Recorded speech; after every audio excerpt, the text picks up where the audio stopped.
So full test 6 का solution discuss करते हैं केमिस्ट्री पेपर का। तो चलिए फर्स्ट क्वेश्चन है, 3 elements A, B and C are of the third period of periodic table. Oxides of A, B and C are acidic, amphoteric and basic in nature. Select the correct order representing atomic number of A, B and C. ठीक है, अब देखो यहाँ पे लिखा हुआ है A का एसिडिक है, मतलब A जो होगा वो नॉन मेटल होगा। ठीक है, B का जो है एम्फोटेरिक है, मतलब B जो है वो मेटेलोइड्स है, और C जो है वो बेसिक है, मतलब C मेटल है। और पीरियोडिक टेबल में लेफ्ट टू राइट जाओगे तो पहले मेटल मिलेगा, फिर मेटेलोइड्स मिलेगा, फिर उसके बाद नॉन मेटल्स मिलता है। इसलिए सबसे कम एटॉमिक नंबर होगा, एटॉमिक नंबर पूछा है ना, तो सबसे कम एटॉमिक नंबर होगा C का, फिर आएगा B, फिर आएगा A। सो आंसर हो जाएगा C।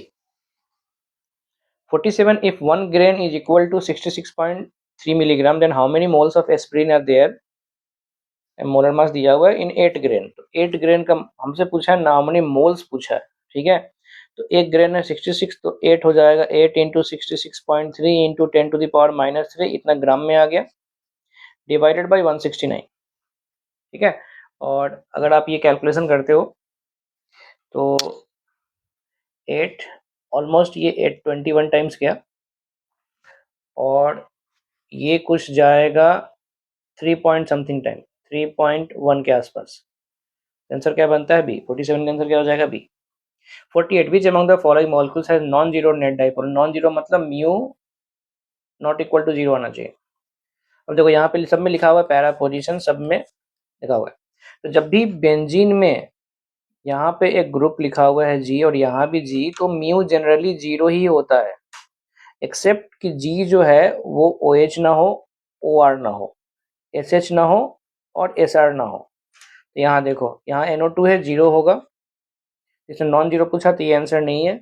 CH3 ये भी 0 होगा, OH ये नॉन जीरो होगा, Cl2 दो क्लोरीन कैंसिल आउट, OCH3 ये भी नॉन जीरो होगा, तो आंसर 3 एंड 5 होगा, आंसर हो जाएगा D. 49 to 80 ml of 0.08 molar formic acid, how much volume of 0.16 molar sodium formulate must be added to get a buffer of solution of pH4? ठीक है, formic acid weak acid, salt मतलब acidic buffer है, सो pH is equal to pK, that is 3.8 plus log concentration of conjugate base.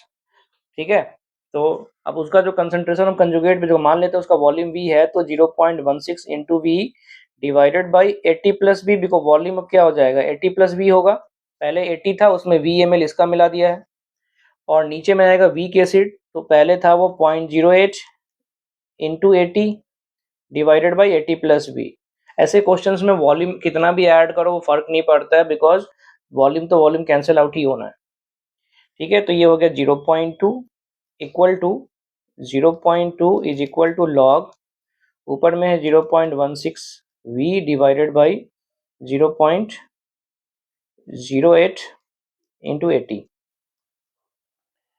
ठीक है, और यहाँ से आप सॉल्व जो करोगे तो आपको वॉल्यूम 63 kml के आसपास आएगा। 50 इन the following sequence reaction, correct structure of product P. ठीक है, पहला है PCl3 और OH, मतलब ये एक SN2 रिएक्शन हुआ, मतलब यहाँ पे जो प्रोडक्ट पहले बनेगा वो ऐसा होगा कि Ame तो अपने जगह पे ही रह गया, बिकॉज रिएक्शन में पार्टिसिपेट नहीं कर रहा, OH के जगह पे Cl आएगा और इन्वर्जन होगा तो Cl हो जाएगा। अब है यहाँ पे NAI फिंकल्स्टीन रिएक्शन, तो जब नेक्स्ट प्रोडक्ट बनेगा फिर से Ame अपने जगह पे वैसे ही रह जाएगा, वेज पोजीशन पे, और यहाँ पे फिर से एक SN2 रिएक्शन होने वाला है, ये भी एक SN2 रिएक्शन होने वाला है, ये एसीटोन है, तो यहाँ पे अब यहाँ पे आ जाएगा वेज आई, तो Ame और I दोनों सेम साइड होनी चाहिए, तो आंसर क्या हो जाएगा सी। 51 असर्शन रीजन है, असर्शन K4Fe डायमैग्नेटिक सही है, वेयर एज K3Fe पैरामैग्नेटिक, इसमें 1 अनपेयर्ड इलेक्ट्रॉन है, इसमें 0 अनपेयर्ड इलेक्ट्रॉन है। Crystal field splitting of K4Fe ion is greater than that of K3, गलत है। जब ऑक्सीडेशन स्टेट ज़्यादा होता है तो CFAC ज़्यादा होता है, तो पोटेशियम फेरिक साइनाइड का ज़्यादा होता है पोटेशियम फेरोसाइनाइड से, तो ये गलत है, पहला सही है। तो A is true, R is false, 51 का आंसर क्या हो जाएगा? सी।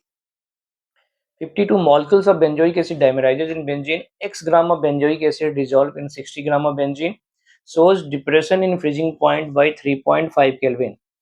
If degree of association is 0.6, then X is. क्या लिखा हुआ है? Molecules of benzoic dimerizes X gram 60 gram benzene में डिजोल्व किया है, डिप्रेशन दिया हुआ है 3.5 का, डिग्री ऑफ एसोसिएशन दिया हुआ है, X पूछा है. ठीक है, तो फॉर्मूला क्या है? Delta T F is equal to I, that is 0.6, delta T F ये रहा 3.5, K F I into K F दिया हुआ है 5 into molarity x into 1000 divided by उसका मोलर मास दिया हुआ है बेंजोइक एसिड का कितना 122 दिया हुआ है इंटू 60 ग्राम ऑफ बेंजीन.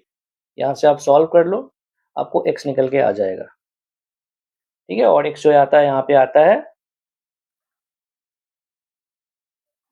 एक मिनट और भी कर लेते हैं. चलो, तो ये हो जाएगा 60, 0.6 से 60 हो जाएगा 100 टाइम्स, 100 से गया 10, तो ऐसा हो गया 50x, ऐसा आ गया 50x is equal to 50x is equal to 122 into 3.5. यहाँ से x आपका आ जाएगा 122 इंटू 3.5, ये आपका आ जाएगा 427 डिवाइडेड बाई 50, ये आता है 8.54. 52 का आंसर सी होगा, बी दिया हुआ है, इसका आंसर चेंज होगा, 52 का आंसर सी होगा.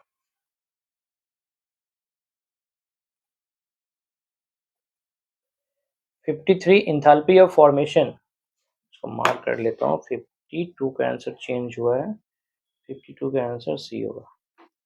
53 enthalpy of formation of K plus Cl minus and this. If 1 mole of KCl dissolved in excess of water, calculate enthalpy of solution. देखो enthalpy of solution जो होता है, enthalpy of solution is equal to enthalpy of dissociation plus enthalpy of ionization, ये होता है.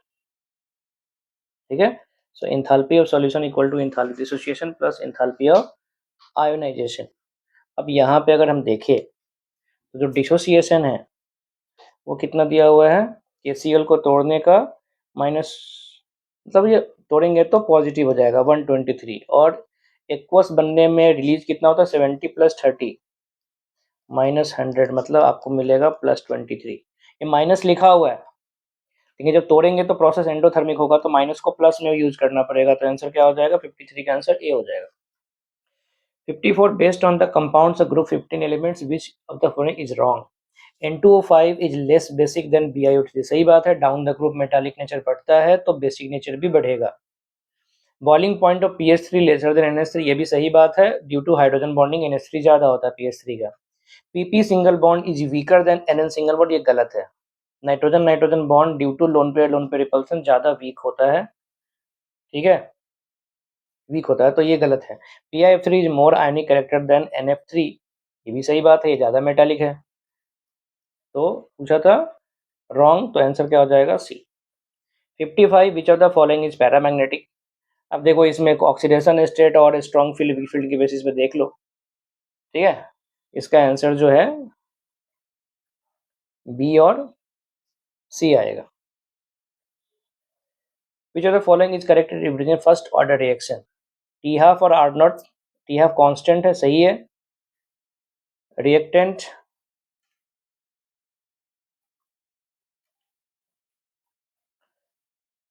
और linearly हो रहा है, गलत है, ऐसा होना चाहिए था. टी हाफ ये भी गलत है, ये वाला सही है, ऊपर वाला सही है, ए सही है, और ये वाला भी सही है. तो 1 and 4 आंसर होगा, आप इक्वेशन में देख लो, आंसर हो जाएगा D. 57 a cell reaction would be spontaneous if the cell potential है डेल्टा जी. सेल पॉजिटिव होना चाहिए, डेल्टा जी नेगेटिव होना चाहिए, पॉजिटिव नेगेटिव, ये आंसर हो जाएगा. डेल्टा ई सेल जो है ये ग्रेटर देन 0 होना चाहिए, डेल्टा जी क्या होना चाहिए? नेगेटिव होना चाहिए. 58 for 1 molar aqueous solution of following compound, which order will hold true for increasing freezing point. For 1 molar aqueous solution of the following compound, which order will hold true for increasing freezing point. तो increasing freezing point का मतलब है delta T F जितना कम होगा freezing point उतना ज्यादा होगा. ठीक है, तो डेल्टा टी एफ कम तभी होगा जब आई का वैल्यू कम होगा। तो इसका आई का वैल्यू 4 है, इसका आई का वैल्यू 3 है, इसका आई का वैल्यू 2 है और इसका आई का वैल्यू 0 है। तो सबसे ज़्यादा होगा डी का, DCBA। DCBA मतलब 58 का आंसर ए हो गया। 100 ml of 10% NaOH is added to 100 ml of 10% weight by volume, the resultant solution become। तो देखो जिसका मोल ज़्यादा होगा, NaOH का मोलर मास है 40 और HCl का है 36.5। दोनों का ही 100 ml लिया हुआ है और लेकिन दोनों का वेट बाई वॉल्यूम दिया गया 10%। मतलब 100 ml में दोनों का वेट आएगा 10 ग्राम 10 ग्राम, ये भी 10 ग्राम है और ये भी 10 ग्राम है। तो ऑब्वियस सी बात है HCl का मोल ज़्यादा होगा, मतलब H प्लस का मोल ज़्यादा होगा। तो सॉल्यूशन क्या हो जाएगा, एसिडिक होगा।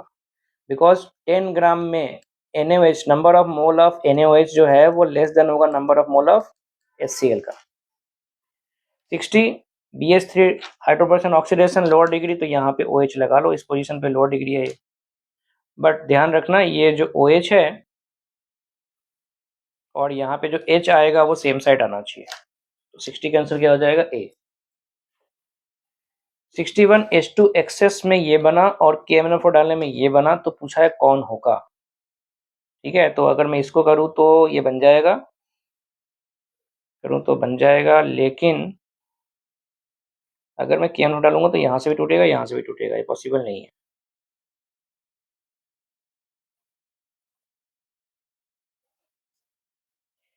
यहाँ से अगर मैं करता हूँ हाइड्रोपोरेशन ऑक्सीजन और H2 एक्सेस, तो ये बना लेगा ये वाला, और KMnO4 डालूंगा तो यहाँ से टूटेगा, तो यहाँ से formic acid carboxylic acid carboxylic acid, तो यही होगा, बी आंसर होगा। ये KMnO4 मतलब ऑक्सीडेटिव ओजोनोलिसिस जैसा हो गया। 62, अब यहाँ पे हमें मैच द कॉलम करना है। ठीक है, तो इसमें ए का हो गया कैल्शियम, हो गया ग्रुप 5 का, ये हो गया ग्रुप 4 का, ये हो गया ग्रुप 2 का और एल्युमिनियम हो गया ग्रुप 5 का, मतलब आंसर हो गया B. Select the correct answer from the option given below in relation to leucine, lysine and valine are essential amino acid। सही है। Glycine and amino consisting both acidic and basic group, ये भी सही है, मतलब दोनों ट्रू है। 64 hydrolysis किया मतलब कार्बोक्सिलिक एसिड आया, Cl2 रेड फॉस्फोरस किया मतलब यहाँ पे Cl आया, अमोनिया किया मतलब यहाँ पे NH2 आएगा। मतलब क्या बनने वाला है, यहाँ पे बनने वाला है CH3 CH NH2 carboxylic acid, मतलब अमाइनो एसिड बनने वाला है। 65 if the half life for a first order reaction is 10 minutes then time required for 99.9%। अब देखो T निकालना है 2.303, यहाँ पे K का मतलब हो गया 0.693 डिवाइडेड बाई K, जो कि हो गया 10 मिनट्स इनटू लॉग 99 पॉइंट, मतलब अगर 100 था तो ये 0.01 बचा।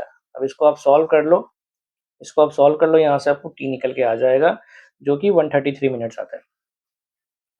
66 the ratio of wavelength of light absorbed by a hydrogen atom when it undergoes n equal to 3 to n equal to 4 and n equal to 6 to, मतलब एक बार आपको 1 by lambda 3 4 निकालना है, जो कि हो गया r 1 by 9 minus 1 by 16, और एक बार है 1 by lambda 6 to 8, इसमें निकालना है r 1 by 36 minus 1 by 64। अब यहाँ से अब रेशियो निकालोगे दोनों का, तो आपको ये 1 by 4 के आंसर आएगा। 67 व्हाट विल, इन दोनों का रेशियो निकालना है, वो आप निकाल सकते हो, यहाँ से सॉल्व करो, ये आपको आंसर आएगा। 67 what will be the reduction potential for the conversion of MnO4 minus two Mn solid. MnO4 minus Mn solid जाना है, मतलब हमें इस इक्वेशन में आया MnO4 माइनस से Mn प्लस 4, मतलब MnO2 प्लस 4, मतलब इसमें आ गया 3 इलेक्ट्रॉन। ठीक है, फिर आया MnO2, मतलब प्लस 4 से कहाँ जाना है Mn2 प्लस, इसमें आया 2 इलेक्ट्रॉन, और लास्ट में आया E0 Mn2 plus two Mn solid आया। ठीक है, इसमें आया 2 इलेक्ट्रॉन। तो इन सबको अगर मैं ऐड कर दूं, ठीक है, इन सबको मैं ऐड कर दूं, सो 1.48 इंटू 3 प्लस 0.81 इंटू 2 प्लस ये माइनस में है minus 0.73 into 2 divided by overall change, यहाँ से आप यहाँ देखोगे तो +7 से 0 जा रहा है 7, ये निकाल लो, आपको आंसर मिल जाएगा। तो 67 का आंसर जो आता है वो ये आता है, डी आता है। Beryllium 3 plus and proton are accelerated by the same potential, their de Broglie wavelength have the ratio, ठीक है। So lambda equal to h by √2 into m into kinetic energy, यही है। काइनेटिक q इंटू वी लिख सकते हैं, तो h/2, ठीक है। बेरिलियम एंड प्रोटॉन, बेरिलियम हो गया आपका 11, तो हम काइनेटिक एनर्जी पता क्या लिख सकते हैं, 2 इंटू q इंटू वी लिख सकते हैं। तो mass 2 into m into q into V, ठीक है। तो lambda of beryllium 3 plus is equal to h/√2। तो अगर मैं प्रोटॉन के रिस्पेक्ट में देखूँ तो बेरिलियम जो होगा, बेरिलियम का एटॉमिक नंबर हो गया 9, तो 9 टाइम्स होगा 9 into mass of proton, charge उसका 3 यूनिट है, मतलब 3 इंटू वी हो गया। And lambda of proton is equal to h/√2 into mass of proton into कितना हो जाएगा उसमें, उसका चार्ज 1 यूनिट है, ठीक है, उसका चार्ज 1 यूनिट है, तो उसमें वी लिख सकते हैं। तो दोनों का अगर मैं रेशियो निकालूँ, lambda of beryllium 3 plus by lambda of proton, तो एस तो कैंसिल आउट ही हो गया, 2 कैंसिल आउट हो गया, एम पी कैंसिल आउट हो गया, पी कैंसिल आउट हो गया, तो क्या बच गया, ये हो गया 1/1, और ये हो गया 1/27 root, that is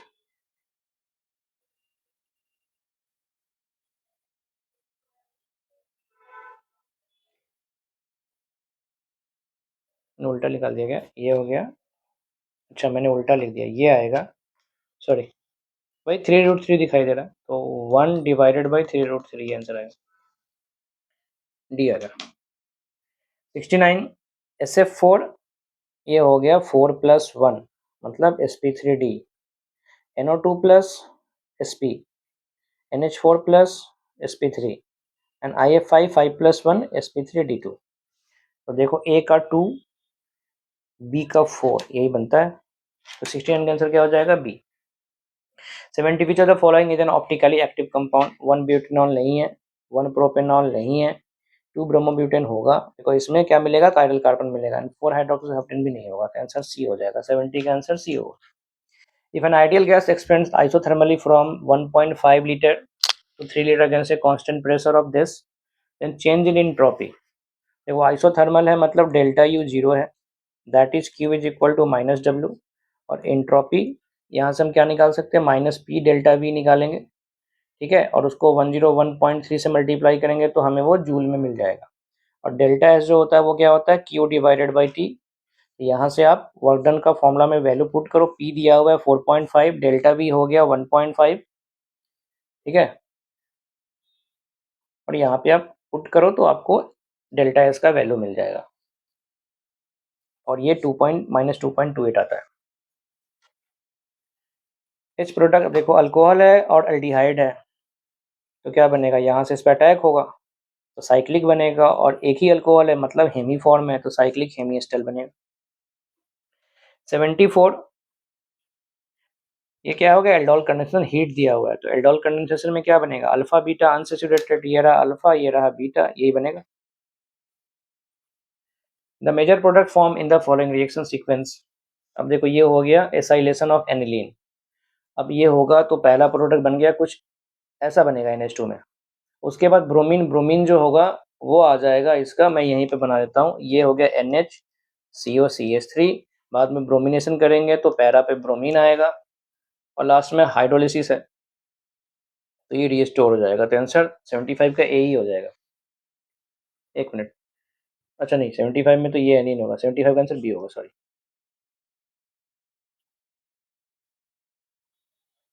76 the correct IUPAC name of the following, अब इसमें ये हो गया 1, ये हो गया 2, ये हो गया 3, आगे ही जाना चाहिए।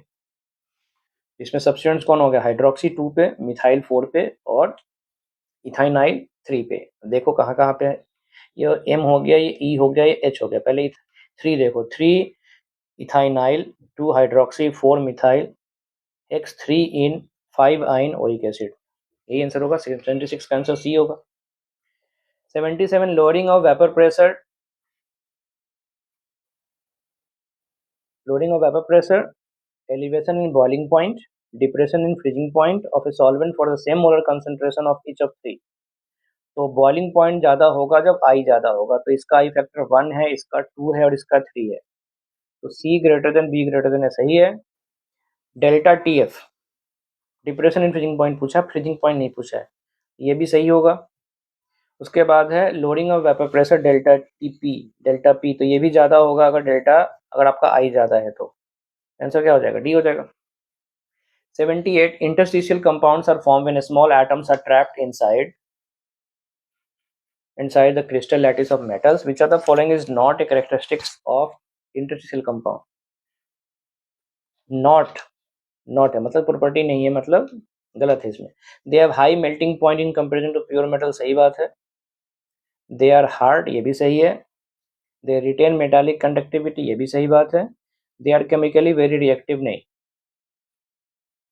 इंटरस्टिशियल कंपाउंड उतना ज़्यादा रिएक्टिव नहीं होगा। 79 standard reduction potential of this which one of the following is strongest reducing, तो जिसका सबसे नेगेटिव हो, सबसे नेगेटिव कौन है? ये रहा, कौन है? लिथियम। और वैसे भी याद रखो, लिथियम ऑप्शन दिख जाए तो वही बाय डिफॉल्ट होगा, बिकॉज लिथियम से ज़्यादा कोई स्ट्रॉन्गर रिड्यूसिंग एजेंट होता ही नहीं है।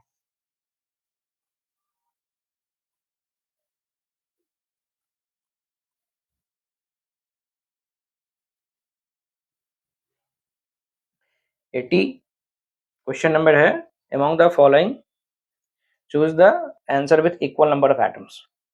ठीक है, तो ये हो गया 3 मोल, तो इसमें हो गया 2 3 5 1 6, इसमें हो गया 18 Na।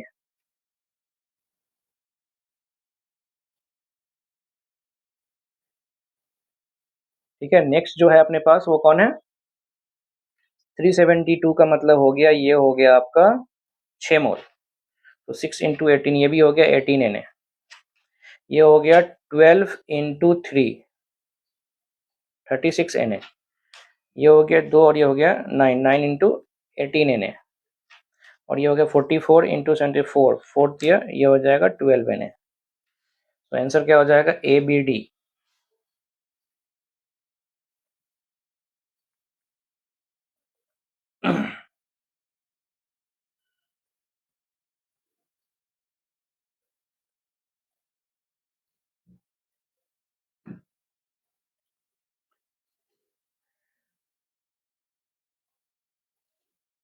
ठीक है, तो ये आपका आंसर हो गया A B D. 81 given below are two esteem, one is labeled as assertion, other is labeled as addition। aqueous solution of sucrose in 81 given with two esteem, one is labeled as assertion। 81 aqueous solution of sucrose in dextrorotatory but on hydrolysis in presence of catalytic amount of HCl, it becomes levorotatory। so aqueous solution of sucrose is dextrorotatory but on hydrolysis in presence of becomes levorotatory, सही बात है। sucrose and hydrolysis give equal mix of glucose and fructose shows a larger magnitude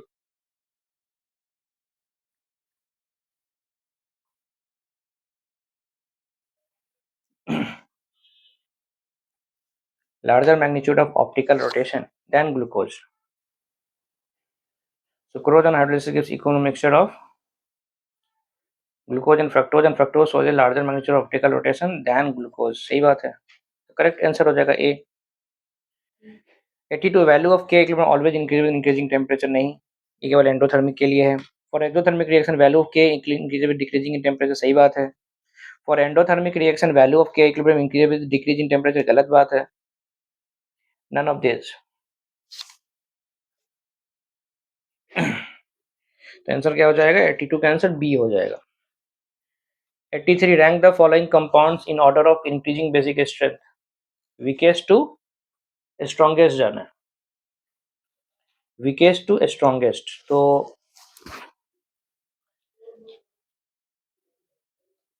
weakest to strongest, तो weak सबसे हो जाएगा इसमें ये amides, amines, amines, amines. देखो ये हो गया एलिफैटिक, ये हो गया एरोमेटिक, ये हो गया एरोमेटिक, ये हो गया एमाइड। तो amides are less basic than amines, fix है। तो सबसे पीछे होगा 4 और सबसे आगे होगा aliphatic. Aliphatic amines are more basic than aromatic.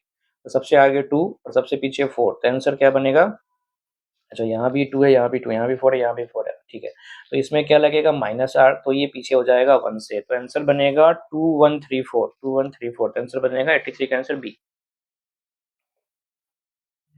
84, among the following how many are non aromatic compound? तो नॉन aromatic कंपाउंड है इसमें ए है, बिकॉज ये नॉन प्लानर होता है, ये नॉन प्लानर होता है, और सी है। तो ए एंड सी होगा, मतलब आंसर 2 होगा। 85 और for an equilibrium H2O solid to solid, which of the following is true? Pressure change do not affect the equilibrium, गलत है। More of ice melt if pressure on the system is increase, सही बात है। अगर हम pressure बढ़ाएंगे तो system उस डायरेक्शन में मूव करेगा जिस डायरेक्शन में वॉल्यूम डिक्रीज होता है, ठीक है, और वॉल्यूम डिक्रीज होगा जब इधर जाएंगे, तो मोर, ये सही बात है। 86 CH3 CH2 NH2 chloroform plus KOH। CH3 CH2 NH2, इसमें क्या बनेगा? साइनाइड बनेगा, आइसोसाइनाइड बनेगा, आइसोसाइनाइड बनेगा। तो इसमें CH3 CH2 रह जाएगा और NC आ जाएगा, कार्बाइलामिन टेस्ट है। 86 का आंसर बी होगा। 87 among the following which vitamin deficiency will cause beri, देखो मुझे इसका आंसर याद नहीं है, जो आंसर लिखा हुआ है वो चेक किया हुआ है, देख लो। थायमीन इसका आंसर है, थायमीन ही इसका आंसर होगा। 87 what is the major organic product obtained from the following sequence of reaction? What is the major organic product obtained from the following sequence of reaction? ठीक है, तो इसमें आ जाएगा यहाँ पे Cl और इसमें आ जाएगा OCH3। ये हो गया एसिड क्लोराइड बनेगा और यहाँ पे एसाइल क्या बोलते हैं, एस्टर बन जाएगा। तो CH3CO OCH3, तो आंसर ये होगा। 88 का आंसर ए हो जाएगा।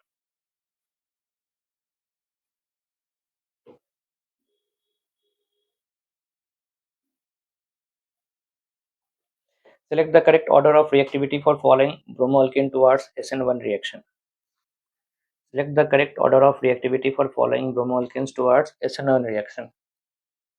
SN1 मतलब कार्बोकटायन सोचना है आपको। तो यहाँ कार्बोकटायन है, यहाँ कार्बोकटायन है, यहाँ कार्बोकटायन है और यहाँ कार्बोकटायन है। तो सबसे स्टेबल कौन हो गया? 3, ठीक है, यहाँ भी 3 है, यहाँ भी 3, ठीक है। 3 के बाद आएगा ये हो गया, इसमें आ जाएगा 5 अल्फा, इसमें आएगा 2 अल्फा और इसमें आएगा,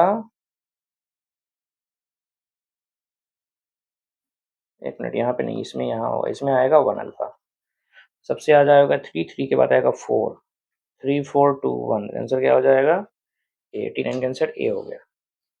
90 if the molar conductivity of this molar solution of monobasic acid is 100, its extent of dissociation, मतलब अल्फा निकालना है। अल्फा इक्वल टू होता है lambda C by lambda M infinite, ये होता है, ठीक है। तो लैम्डा सी आपका हो गया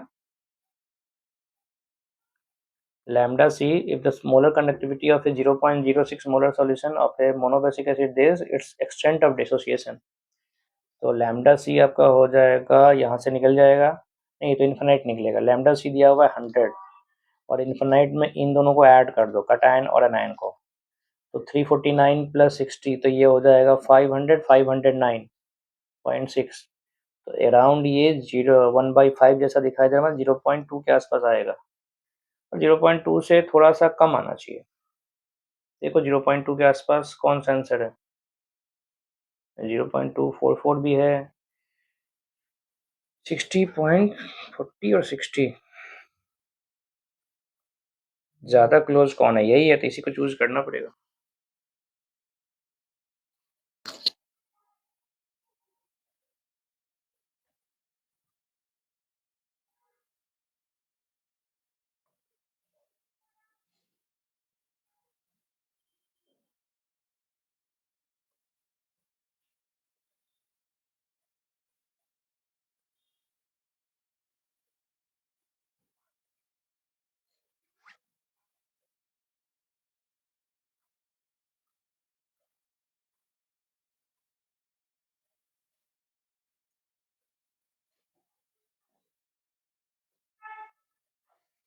ठीक है, तो ये था आज का सॉल्यूशन। मिलते हैं नेक्स्ट वीडियो के साथ। Thank you.